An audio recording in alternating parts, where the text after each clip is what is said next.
నిజ నిర్ధారణకు అంతిమ నిర్ణయం DNA టెస్ట్.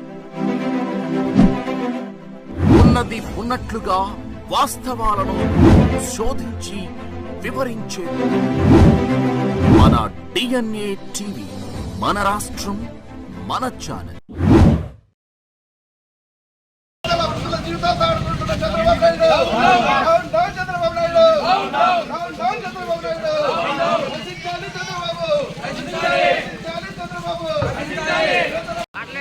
ఈరోజు దుర్మార్గుడైన చంద్రబాబు నాయుడు ఒక అభం శుభం తెలియని ఒక అమ్మ వజ్రమ్మ అమ్మని పొట్టను పెట్టుకున్నాడు. ప్రతి నెల 1 తారీఖు నాడు సూర్యుడు ఉదయించక ముందే, కోడి కొయ్యక ముందే వాలంటీర్లు చిన్నారులందరూ కూడా వచ్చి అవాతాటల్ని తలుపు తట్టి జగనన్న పంపించే 3,000 రూపాయలు వాళ్ళ చేతిలో పెట్టి చిరునవ్వుతో వెనక్కి వచ్చే పరిస్థితులు మనం చూసాం. ఈ పరిస్థితుల్లో దుర్మార్గుడైన చంద్రబాబు నాయుడు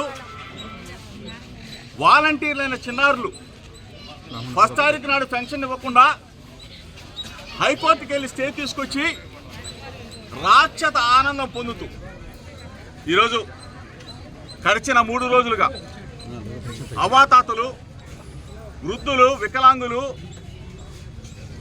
భర్త లేని అక్క చెల్లెమ్మలు 3,000 రూపాయలు ఎప్పుడు వస్తుందా? మా జగనన్న పంపించే పెన్షన్ ఇంకా మా దరికి చేరలేదేంటి, మా దగ్గరికి రాలేదని చెప్పేసి ఆందోళన పడుతున్న ఈ పరిస్థితుల్లో చంద్రబాబు నాయుడు అనే దుర్మార్గుడు కోర్టుకు వెళ్ళాడు. పెన్షన్ని నిలుపుదల చేయించాడని చెప్పేసి తెలిసి ఆందోళన చెందిన ప్రజలు ఈ రోజున ఒక పెద్ద వజ్రమ్మ తల్లి పెన్షన్ తీసుకోవడానికి 1 సారి, 2 సార్లు, 3 సార్లు వెళ్ళి ఎండ వేడికి తట్టుకోలేక చనిపోయిన పరిస్థితులు మనం కళ్ళారా చూసాం.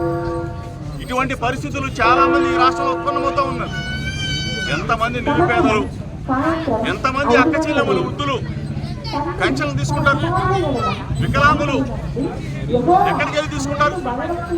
ఇవన్నీ కూడా ప్రజలు గమనించారు. ఈ రోజున గంగూరులో జరిగిన సంఘటన మనసుని సంఘటితం, మనసు ఆందోళన పరిచే విషయం. ఈ పరిస్థితుల్లో రాష్ట్ర ప్రజలందరూ కూడా అర్థం చేసుకోవాలా, అక్క చెల్లెమ్మను అర్థం చేసుకోవాలా. జగనన్న చేసే మంచి పనుల్ని దుర్మార్గుడైన చంద్రబాబు నాయుడు ఏ విధంగా నిర్వహింపజేస్తా ఉన్నాడు, కోర్టులకు వెళ్తా ఉన్నాడు మనం చూసాం. ఇంతకు ముందు కూడా మా పిల్లలు, మా ఎస్సీలు, మా ఎస్టీలు, మా బీసీలు, మా మైనార్టీల పిల్లలు ఇంగ్లీష్ మీడియం చదువుకోవాలని చెప్పేసి జగనన్న ఇంగ్లీష్ మీడియం ప్రవేశపెట్టినప్పుడు కూడా చంద్రబాబు నాయుడు దుర్మార్గుడు ఎస్సీల పిల్లలు, బీసీల పిల్లలు, ఎస్టీల పిల్లలు, మైనార్టీల పిల్లలు ఇంగ్లీష్ చదువుకోకూడదు, తన పిల్లోడు ఒక్కడే, లోకేష్ అనేవాడు ఒక్కడే ఇంగ్లీష్ చదువుకోవాలని చెప్పేసి కోర్టుకు వెళ్ళిన దుర్మార్గుడు అని చంద్రబాబు ఆ రోజున దుర్మార్గం చేశాడు.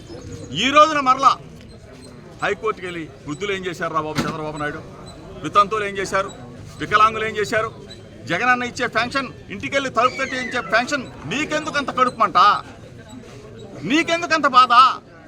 నువ్వు 14 సంవత్సరాల కాలంలో చేయలేని పనులు మా జగనన్న చేసి చూపించాడని చెప్పేసి నీకు కడుపు మంట చంద్రబాబు నాయుడు.